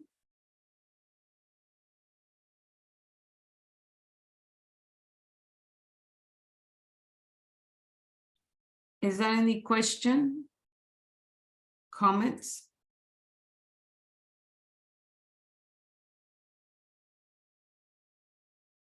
Yes, Commissioner Dunn? Well, I guess I had a lingering question from the last section that I can apply here as well, which is, did the subcommittee do any research to figure out what the costs would be associated with these proposals? Like in this case, providing protection services to members who request it. Do you have a budget worked up for what that would look like? Thank you. And I noticed that the Deputy City Attorney, Sarah Ames, raised her hand too. Oh, Oh, no? Okay. no. Thank you. Is there any who can respond? Oh, yeah, staff. Co-chairs Obi and Tirsa, this might actually be better, but my understanding is that the 10% in the very beginning of this section is the overall budgetary constraint, and effectively that the board is going to figure out how to manage that for itself and its budget. Is that an accurate reflection of the subcommittee's views? I do think so, that there's one big pot and we split from, support compensation, but yeah, I think there's still some lingering questions about that and the legal feasibility of doing so. But yeah, that was my general. Is that answer? Yes, Commissioner Dunn? Well, I think then section B should say may instead of shall, so that once it's figured out how much money this would cost, that there's a way to make it fit within the budget. Yeah, so I mean, that's my short statement. The other thing I'm concerned about more broadly is that we want people to do this because they believe in what they're doing. We want them to do it because they believe in police accountability and they want to hold our police officers accountable. And we want them to be reasonably compensated, but we shouldn't make it so that it's such a lucrative opportunity that it's better than any job they could get. Because I think then we are sort of get what I would call the Dennis Moore syndrome, and I can explain that to other people later who don't understand that reference. But I really want to make sure we're attracting people to this because of what it is and not what they're going to get paid for it. Thanks. Thank you. And I know there is a couple of comments, but is that additional discussion to this, or can we vote? Okay, Commissioner Tirsa and then Commissioner Sophia. Yes, if I recall correctly, the reason why the terminology is may instead of shall is, for example, if there's a board member that's feeling unsafe and would want to request protection and safety, the word shall will ensure that they will receive this request as opposed to may, because may, the word using the terminology or using the word may leaves it open, and it depends. I guess it'll be subjective to who is reviewing this request. And that was the part of the discussion that we had at the subcommittee meeting, for why we used shall instead of may.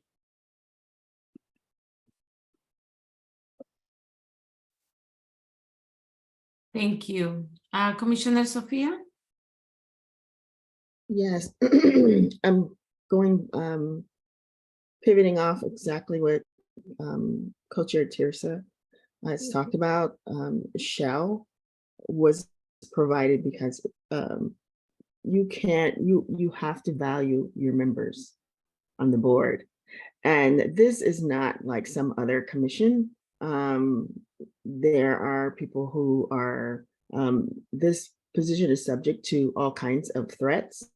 I know Commissioner Dan was on one of the comments on one of our meetings saying that you can carpool with other people, but that is not taking responsibility for keeping the safety of your members. It is easy for someone who is not in a position of being harassed all the time to be able to say that what you can and can't do if it hasn't happened to you. If you're in a vulnerable position, you're a vulnerable person. Public personal safety is paramount. And we've already had issues with that on our subcommittee, our commission. And I can just see it being so much more necessary for the board members. We are not even making decisions. We are just creating a structure. So when someone starts making decisions, people get very upset, and people are already being harassed in certain ways. So I will disagree, and it shall be done if we want to keep our members safe. And if some of you don't feel like you need that safety, that is perfectly fine, because you probably don't need it. But if you do need it, it shall be provided, because that is what we're trying to do. People who have been victims of police have been taunted and stalked by police. So we have to know that this is a very critical position as a board member, and we need to keep our members safe, and we need to let them know that we support them. So thank you so much. Thank you, Commissioner Sophia. And there is a couple of comments on the chat, and I think everybody in the commission is not arguing about that. But because of time, we have to move to D6, and we will review that. Is there any comments, questions? This is the very last session before we continue with our meeting. Is there any comments or questions about D6?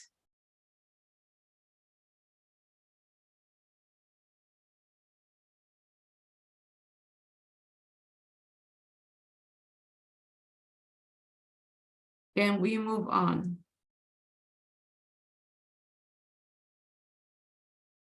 Thank you. We definitely on Thursday, we will come back and check and review the rest of the document. Now, our next item on our agenda is public meeting. We invite members of the public to come and discuss anything that was related on this meeting. Please just raise your hand. Each person will have 2 minutes to comment or make any comment. I don't see anybody. Let me give another couple of seconds. Okay, we have somebody. Yes, please. Welcome, Babs Banelli. Welcome. Go ahead. Hi, thank you. Can you hear me? Yes, we can hear you. Okay, thank you. This is going all the way back to C1. And my comment and question is, it was stated that in order to be on this board, that someone must live, work, play, worship for a period of 12 months.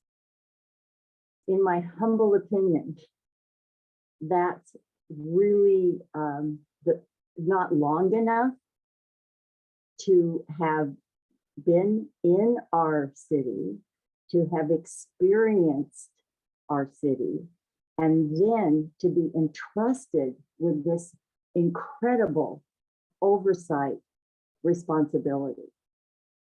Now, I am a little biased since I've lived here all of my almost 75 years. And I'm also aware that in the last 20 years, even 10 years, even 5 years, the population of Portland has exploded. And there are many, many people here now who have only lived here for, say, a decade or so. I'm not even sure how this is even possible. I would certainly say at least 3 years.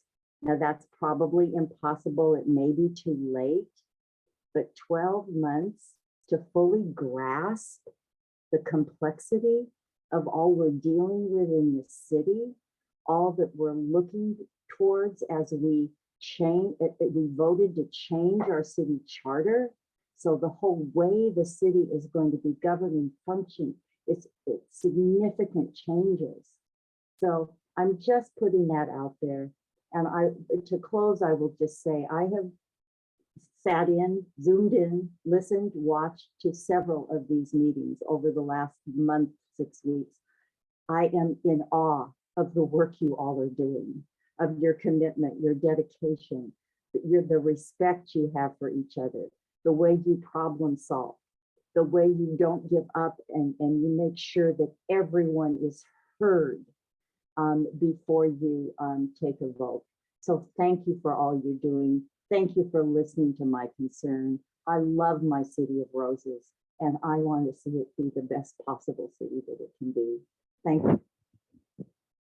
Thank you very much for being here. We really appreciate your comments, and we appreciate you being here and participating at this meeting and other meetings. Thank you very much, Babs. Yeah. Thank you. I will pass it on for the next item on the agenda. I will pass it to staff. Thank you. So just do a really quick next steps here. First, congratulations, you've gotten through a first pass of both documents. So there was an email that went out just kind of listing out the next steps. On Thursday, we'll be going through the a second pass and resolving outstanding issues, first on the oversight staff document and then on the board membership document. Please take the opportunity to read that over and be familiar with the documents and all the ancillary information too. The other thing that'll be done on Thursday is approval of co-chairs. And one thing that we have been asked is to give a little bit of an explanation of what it takes to be a co-chair. And so I'll pass it over to co-chair Catherine to do that at this point, and then ask if anyone else has thoughts on it too. So I'll just briefly talk about what it's like to be a full commission co-chair, or at least my experience over the last couple months. And I would say the difference between just being a member and participating in the full commission meetings and the subcommittees versus being in that leadership role is, I think the number one thing is a lot more meetings and telephone calls that you have to be fit in your schedule. And I will say staff is wonderful about accommodating scheduling needs, but nevertheless, the I would say the volume of meetings increases, maybe not exponentially, but 2 or 3 times the number of meetings you might normally expect. Which is already significant, I know. So thank goodness we have a rotational schedule. The other thing I would say is that your job is sort of the external facing voice of the commission, or one of them. And so for us in the last couple of months, that certainly meant taking the lead on trying to get the extension of time for the commission's work. That was just our particular, it felt to us in this particular phase of work that there were many city council meetings we needed to attend. I think I was at 3 or 4 just in March alone. So, I think that was unique to this phase of work. I know other phases of work have had other unique challenges. So I do think it's, just sort of depends a little bit on the luck of the draw in the particular phase of work. What is enriching about it is just a much deeper look at the workings of the commission and, the details of just how each meeting gets put together, working with the facilitators, organizing agendas. So it's really, I think, a helpful way to get a real sense of how the commission works. So that's what I'd say about being a full commission co-chair. And then with respect to the subcommittee co-chairs, I guess I would turn it over to one of the current subcommittee co-chairs to talk a little bit about that experience. I know it's late, so just a quick summary of that I think would be helpful. I think Obi, Faith, there's a lot of people here who've been multiple time subcommittee co-chairs. So if anyone has anything to add there, would love to hear from any of you. Tirsa as well, I know. So yeah, didn't mean to leave anyone out if I did. Well, I guess then briefly, the main role of a subcommittee co-chair is to organize the work of the members in terms of getting that together and helping to guide the process of individual ideas into a draft document on these. So you've obviously got the agenda and scope and the council resolution to guide, but then how you get from that to a draft is really the key part. And then obviously you see what subcommittee co-chairs do in terms of reading and leading discussions and all of that as well once it comes time to discuss and eventually approve refer the document. And then when it comes to the full commission, helping to explain it and guide the conversation at the full commission level before it gets approved. Thank you. Commissioner Dunn? I just want to make sure that it's clear that subcommittee co-chairs also have to go to 2 or maybe 3 times as many meetings, because you have to go to a pre-meeting before the meetings that you're running, and you have to go to the meetings of all the co-chairs, the combined meetings of the co-chairs that happen once a week. So it's a time commitment, just so you know. Thanks. So, thank you. Oh, go ahead, Esther. Just to close the loop on this, the next meeting of the full commission is on Thursday, and that's where the subcommittee conversation will happen. That's where the co-chair conversation will happen. And we'll have those conversations there. There is an email with more information on all this. Please take a read and reply if you are interested. We'll do that over email, and then there'll be the list of folks who have volunteered will be sent out in advance of the meeting so that members can see it and be ready to go into it on Thursday. I'll pass it back over to Victoria. Thank you, staff. Now our next item on the agenda is the garden plot. Is there anything in the garden plot by facilitator Ayumide? No. Co-chairs? No. Staff? Co-chair Catherine's question about how the staggered terms would be started. And that's the next phase. Thanks. Thank you. Okay. then next item is to adjourn our meeting. To finish our meeting. As a reminder, you can now submit advanced public comment to the Police Accountability Commission via web form, voicemail, or postal mail. Thank you to all the members who attended today's meeting and for your contributions today. Thank you for the interpreters and members of the public for attending and contributing your thoughts and questions. If you're not already signed up for email updates, please also sign up to receive updates from the PAC. The next meeting on the PAC will be Thursday, May 4th, as that meeting will likely to last meeting of this phase of the work. It may run a little long, so please be prepared. It's now 9:40 p.m. and this meeting is adjourned. Good night, everyone. Good job. Thank you. Night.